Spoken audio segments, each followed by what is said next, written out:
Hi friends, welcome back to PF information Telugu. ఈ వీడియోలో ప్రస్తుతం మనకు ఫామ్ 10C అనేది అప్లై అవుతుంది. సుమారుగా ఒక 15 డేస్ అవుతుంది అనుకుంటా. ఎవరు కూడా ఫామ్ 10C అప్లై చేయలేకపోయారు, పిఎఫ్ అమౌంట్ కూడా అప్లై చేయలేకపోయారు. కానీ అప్పుడప్పుడు మనకు వెబ్సైట్ ఓపెన్ అవుతుంది, అలా వచ్చి వెళ్తుంది, కానీ మనకు ఎటువంటి ఉపయోగం అయితే ఉండదు. కానీ ఓపెన్ అయినట్టు అవుతుంది. ఓటీపీ రావడము, ఓటీపీ సబ్మిట్ చేసిన తర్వాత మళ్ళీ టెక్నికల్ ప్రాబ్లం ఉందని చూపించడం అనేది జరిగింది వాస్తవానికి. సో ప్రస్తుతం అయితే ఇక్కడ నేను ఒక ఈపీఎఫ్ మెంబర్ది పిఎఫ్ అప్లై చేశాను. ఎప్పుడు 2 ఫిబ్రవరి, అంటే సుమారుగా 13 రోజుల కిందట నేను పిఎఫ్ అప్లై చేశాను.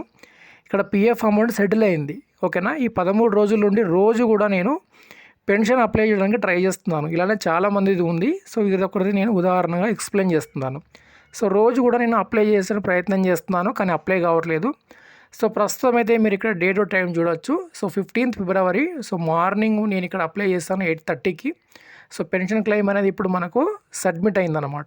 సో ఈపీఎఫ్ వెబ్సైట్ ఎప్పుడైతే అప్డేట్ జరుగుతుంది జాయింట్ డిక్లరేషన్లో అని మనకు అప్డేట్ వచ్చిందో అప్పటి నుండి ఇవన్నీ సమస్యలు మనకు మొదలయ్యాయి. పిఎఫ్ క్లెయిమ్స్ ఏవి సబ్మిట్ కాలేదు. సుమారు ఒక 2 వీక్స్ వరకు పిఎఫ్ క్లెయిమ్స్ ఏవి కూడా సబ్మిట్ కాలేదు. నిన్న అయితే పిఎఫ్ నేను అప్లై చేశాను కొందరిది. అలానే పెన్షన్ క్లెయిమ్స్ అనేవి ఈరోజు మార్నింగ్ నుండి అవుతున్నాయి.